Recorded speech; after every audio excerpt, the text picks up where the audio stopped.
Alright guys, quickly I wanted to go over the simple strategy that I help you and your agency, whatever you're doing, right? A consulting coach, scale you to 150K a month, 250K a month. As salespeople overlook this simple strategy, and I did it myself when I was first starting. I remember when I would assume a lot of things from my sales calls, and when it comes to qualifying your prospect, right? You know, we tend to make assumptions based off the questions they put on our calendar, and we tend to, not close deals and blame the leads and not blame ourselves. So I'm gonna be reading off some notes that I took just to keep that in mind if I'm looking down. When it comes to actually qualifying a prospect, you should only qualify a prospect when your calendar is fully booked out. If you have, gaps within your calendar, there's no reason for you not to take that one sales call.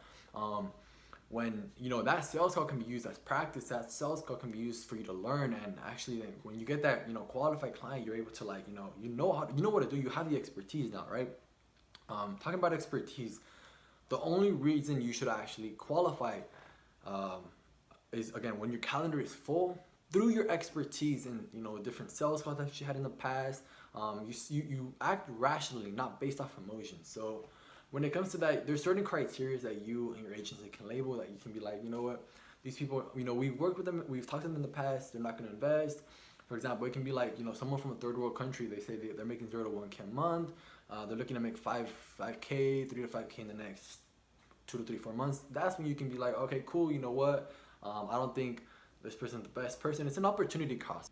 A is less likely to invest rather than B. So you can tell just by the criteria what they say. So keep that in mind.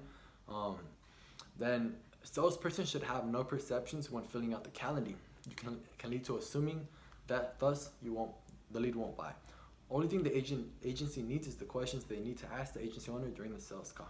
Don't make assumptions based off what they've said through the calendar, because again, I'll explain why, but your assumption will be the death of a sale, and then will be the death to your agency. Literally, you assuming will decrease your closing rate, and end up not making not reaching that 100K a month. So if the prospect ever says, you don't know anything about my business, you didn't do research, you just be like, yeah, I didn't do anything. I didn't do any research. I don't know what niche you're in. I don't need to know that. What I need to know now, I need to know that now, not coming into the sales call. So whatever you're asking, right, the questions, whatever you're doing a quick representation, just on this call, I want to learn more about you, get to know what your situation is, blah, blah, blah. Sometimes you think you won't close someone based off the few things you see. However, you don't know who will hop on your call. You don't know if they have money or not saved up. You don't know who they know, referrals, and relationships. So when it comes to sales calls, your only assumption should be that they have 1 million liquid cash. Anything else, throw that to the trash. Because I've connected with people on Twitter who are literally on Andy Elliott's team. I've connected with people on Twitter who used to work with Iman Ghatzi, people who Ghatzi now, and it's like, and if I would have made an assumption based off their profile, I would have lost a connection, right? I would have been like, man, I don't know that person. I would want to know that person, right? And I didn't make the assumption, so now, I follow that person on Twitter. We send a few DMs here and there. But yeah, it's like the referrals, you don't know who they know. You don't know if they have 1 million liquid cash saved up. You don't know. So practice for you, eventually you'll get that again with that client that is willing to invest. And if you don't know how to do it, right, you don't have the expertise, and you're not going to be able to close that client. How would you cancel that sales call? What's there better to do? What's better to do than get some experience? Once you begin to make an assumption, number one, it becomes true and you think you're clever. Now pride creeps up. This loop starts, you begin to get in this bad habit. You saw this, same, what do you say, same criteria that in your brain you're like, this person did it last time.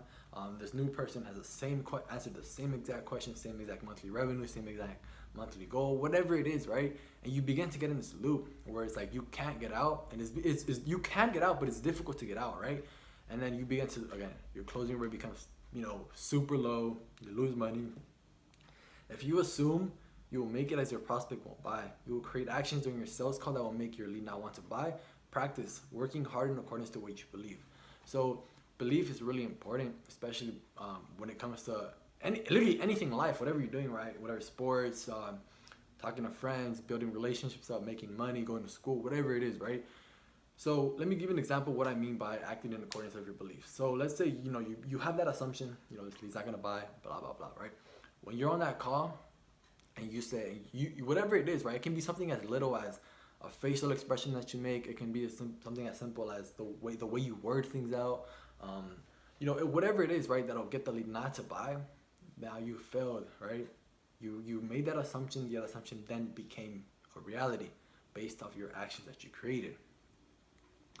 So you then, as a salesman, can't close deals. Your closing rate is super low. You then begin to blame the lead quality when in reality you're just bad at sales. It's something that I struggled again when I was starting off my agency. I would blame the lead. I'm like, oh man, the lead is, the lead's garbage. I'm better, blah blah blah. But in reality, it's my pride getting to me saying that I know better than you. But in reality, I don't. So it is in your control to close the deal. And if you can't close the deal, it's because you don't have the right mind. Always have a system when it comes to hopping on a sales call, right? I call this the pre-sale system, whatever, right? What's having the right mindset is important. I'll drop my own document and down below explaining my pre-system before hopping on a sales call, right? Because mindset is everything. You literally can't have a negative mindset going into business. You can't have that negative mindset like, oh, I'm going to fail, because at the end of the point you will fail and you'll be like, oh, at the end, how did I fail? But you had that wrong mindset in the beginning. So always remember, mindset is important.